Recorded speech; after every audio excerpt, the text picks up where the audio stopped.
What's up guys, this is Chris from Honest Outlaw, and today we're going to be talking about 7 guns that surprised me in one way or another. We've got a couple good, a couple of bad, but either way, they made me say, what the fuck's going on? for real though. These guns were some of those guns that I was either indifferent about, lukewarm about, or just flat out wrong initially until I got them, shot them, and had a different experience than what I thought I was gonna have. And for good or bad, sometimes at least that's entertaining. So without further ado, this is the 7 guns that surprised me. At number 7, we have the CZ Bren 2. CZ Bren 2 is a rifle from a company that I like a lot. I love CZ. I love CZ as a company as far as their pistols go and a lot of their pistol caliber carbines as well. Their CZ Scorpion is one of the best pistol caliber carbines on the market, especially for the money. That being said, I never was into the Bren 1, I have to admit. I never shot one, never much cared for it. Shot it in Call of Duty, like that, but I gotta tell you, that usually doesn't translate. I had a bad experience with the original Scar Heavy, didn't have the greatest experience with the Scar 16, and that's kinda sorta what those guns are based on. Short stroke gas piston system, 16-inch barrel, didn't have a lot of features out of the box I really liked. Introduced the Bren 2. The Bren 2 changed a lot of things. Carbon fiber composite upper lower, a whole bunch of the more modern features I really dig, including enhanced trigger, better stock, M-lock rail so I can put all my nice little accessories on it, and it had a pretty decent brake on it that didn't really have any overall after blast or anything like that, but was an extremely soft shooting rifle. I was just really surprised at how much I liked the Bren 2. I got it, I thought it would be a good video, but I never considered it to be a gun that I wanted for myself. That being said, as soon as I shot it, it was the softest shooting short stroke gas piston system I've ever fired. Way softer than the Scar, way lighter than the Scar, and a lot better ergonomics and better feature set than the Scar. So it's a win-win to me. If that gun comes out around $2,000, the Scar comes out around $4,000 to $5,000. At the end of the day, if you want a Scar, buy a Bren 2, paint it tan. Overall, the gun was extremely reliable, extremely accurate, and I just had a really good feeling about it afterward that I didn't have before. In at number 6, the Guncrafter Hellcat. Now the Guncrafter Hellcat was a pistol I bought for about $4,000, and I thought it was gonna be awesome coming from a company like Guncrafter. I was very excited to get the gun. I'd been waiting for about a year to purchase one. I'd never seen a review on it, and I was so excited to get the damn thing because I just couldn't wait to shoot it. I love 2011s, I love 1911s. They're some of my absolute favorite guns in the world. So I was led to believe that a custom 2011 made by a manufacturer that has a fairly decent reputation would be a very good gun.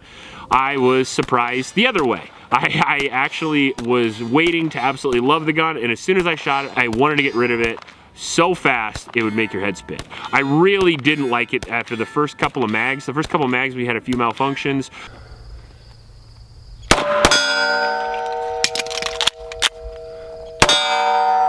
And we had a failure. I feel like the failures hurt more on guns that are over $3,000. What do you think? They definitely do. We have quite the failure too. We have a complete failure to do anything. The gun's recoil impulse was much higher than it should be. It was sprung wrong. It felt weird in your hand. It didn't have good texture. It was the worst 2011 I ever shot, and for a price of around $3,500 to $4,000, it should have been so much better than it was. It just wasn't, sadly, and it surprised me because I really wanted that gun. I wanted it to work really well. It was a 4 1/4 inch 9mm 2011, which I have a lot of experience on, including the Staccatos, Wilson Combat Experior, EDC, X9, all that stuff that fits in that niche. They work really well, but this one just didn't work for me. In at number 5, we have the CMMG FourSix.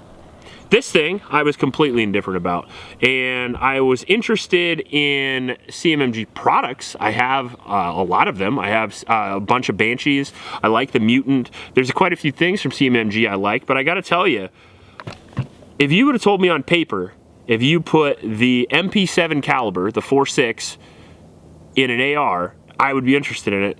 I probably would have told you you were wrong. which is a good thing I actually tried it and actually shot it, because you never know what you're gonna like before you try it. And I gotta tell you, a super lightweight gun with absolutely zero recoil, with 40 rounds standard capacity in each mag, with the ammo even lighter than 5.56, even softer than 5.56, and you can shoot almost twice as fast. Not only is it a really fun gun to shoot, but it's a fairly practical gun to shoot as well. I even found out that it would eventually be my wife's home defense gun.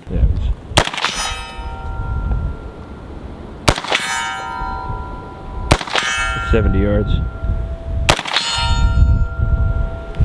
Does this turn you on? A little. Between that and the Jon Snow coat.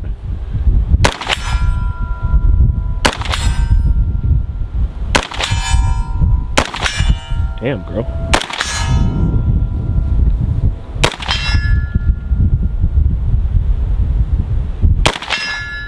And we're gonna be kitting one of these out for her home defense gun here shortly, just because it's still an effective caliber. It's a little more effective than a 9mm, arguably not. It just depends on what you want and what you don't want.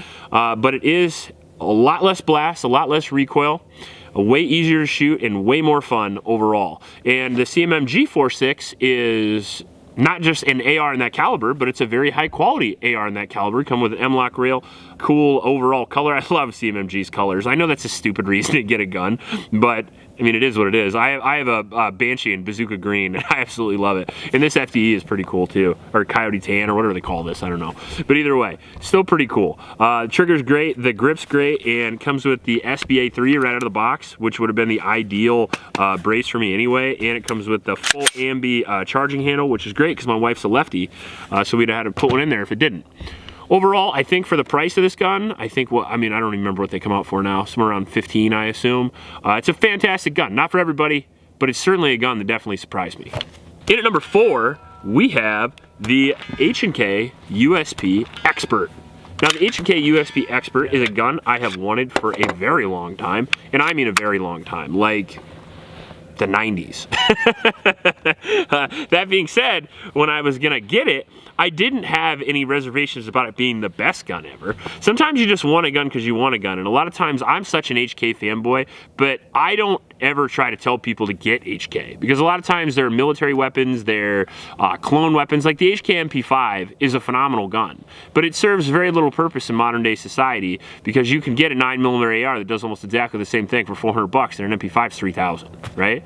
HK products are a lot like that. Like, they do it a little better than a lot of their competition, but they're very expensive. And the HK USP Expert, I've always wanted to get into a USP. I've never particularly found the one I wanted until I saw this thing. And ever since then, I've been waiting. They only come into the country in certain small batches. And once I got it, I knew I didn't just want it because I wanted to own it. Once I shot it, it really surprised me at how well it shot. It is as accurate as advertised. A lot of times with guns like this, they have a reputation or a track record that precedes them, and then when you get them, you're a little disappointed. I was not disappointed. I was surprised in a good way.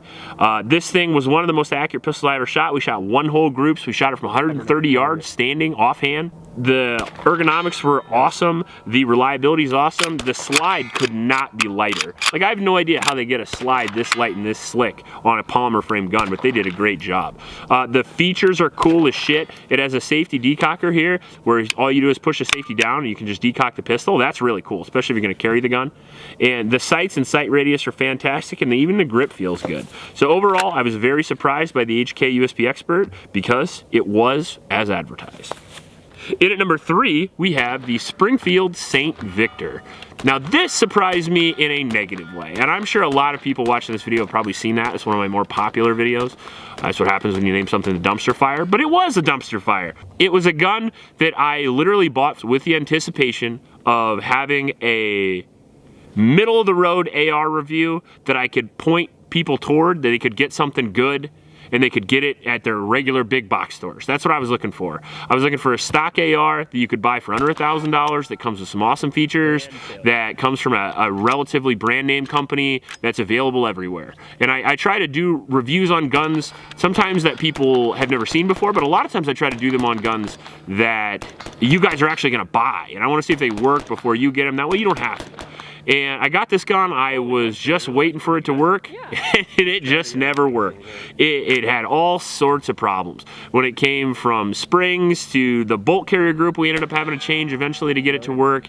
And I was so surprised that a gun coming from a manufacturer like that, coming from a store like Shields, had that many malfunctions right out of the box. I mean, problem after problem after problem. Go back and watch the video. It frustrates me so much. Eventually, we got it stuck so hard that I got mad and I hit the charging handle with a hammer and I broke the charging handle off. Super. Hopefully it's not that. It is. We got to get our fixing tool.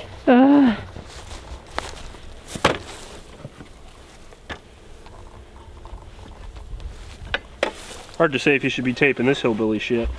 Well, I'm gonna. Oh shit, I can't even get it unlocked this time.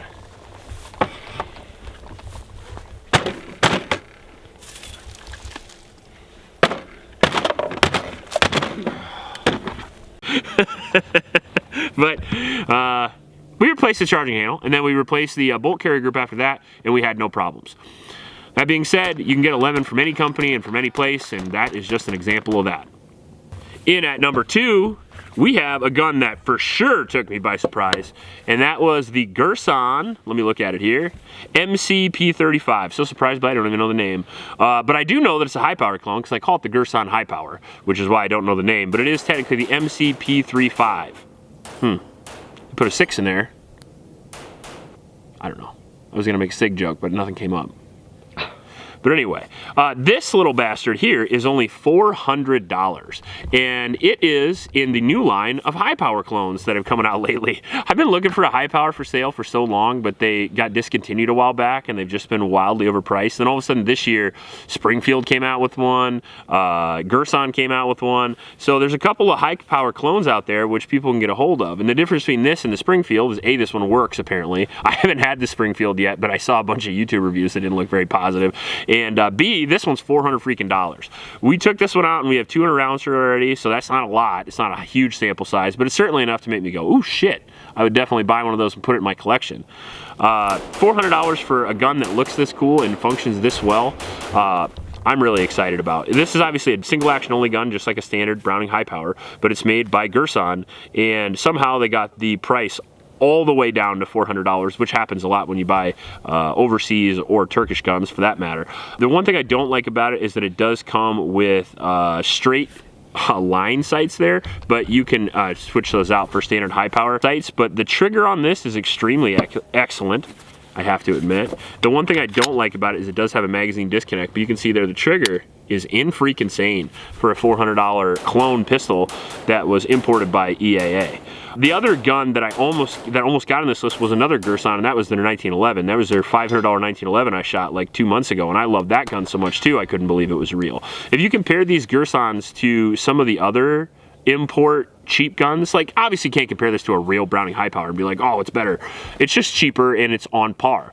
But that's a win in of itself. But you can compare these to other budget guns in its class, like for example Taurus. Taurus makes the PT 1911. If you compare the Girsan to that, it's night and day. The Girsan kicks its ass. So I was really surprised by this and the other one, but particularly by this because I've seen some budget 1911 clones in the past, but I've never seen a budget high power clone, and I've never especially seen one that works and works well. All right, and there's not gonna be any honorable mentions, but I would like you guys to tell me some guns that surprised you in the comment section below. So go down in the comment section and let me know what your list is. 2, 3, 5, doesn't matter, doesn't have to be 7. Just give me a couple, and maybe if I haven't shot them, maybe you'll see them on the channel. Now let's get into number 1 here with the PPK. And I know that's gonna surprise you, but it surprised me. So the PPK was a gun that I've wanted for a long time, and I've wanted it because it's Bond's gun, and not particularly anything else really. A heavy double single action 380 pistol that only holds 6 freaking rounds in the magazine and has a frame safety had no interest for me whatsoever for the majority of my life. I've shot them a few times and I thought they were okay, but I've never owned one. And finally, because I own the channel, I broke down and bought one because I wanted to compare it with some of the more modern 380s, like maybe the Glock or the LCP, something like that. And when I started shooting it, I could not believe how well I shot it. I mean, you can go back and look at that video as well. We have videos on all these guns that you can just search. I shot this over and over and over again, and I could not miss with it. And we got it all the way out to 100 yards. For a little 3-inch 380 pistol, that is extremely impressive. I could shoot it super fast, shoot super accurate, and to this day, we have no malfunctions with it. It's a pretty fantastic gun, I gotta admit. I still wouldn't carry it as a full-time gun, especially if I got as many gunfights as Bond did. But that being said, for the average person, I think you would be more than well armed with this gun. And it's also probably the sexiest gun I've ever seen. Honestly, this standard stainless PPK. I have this laying around the house frequently, and I'll just go up and stare at the damn thing. I just like it so much. And again, it really surprised me. It was actually the influence to make this video because I was so surprised at how much I like it, I had to come out and tell you guys about it. Anyway, if you like this video, please like and subscribe. Please help out your local homeless shelters, and remember to recycle. I'll check you later.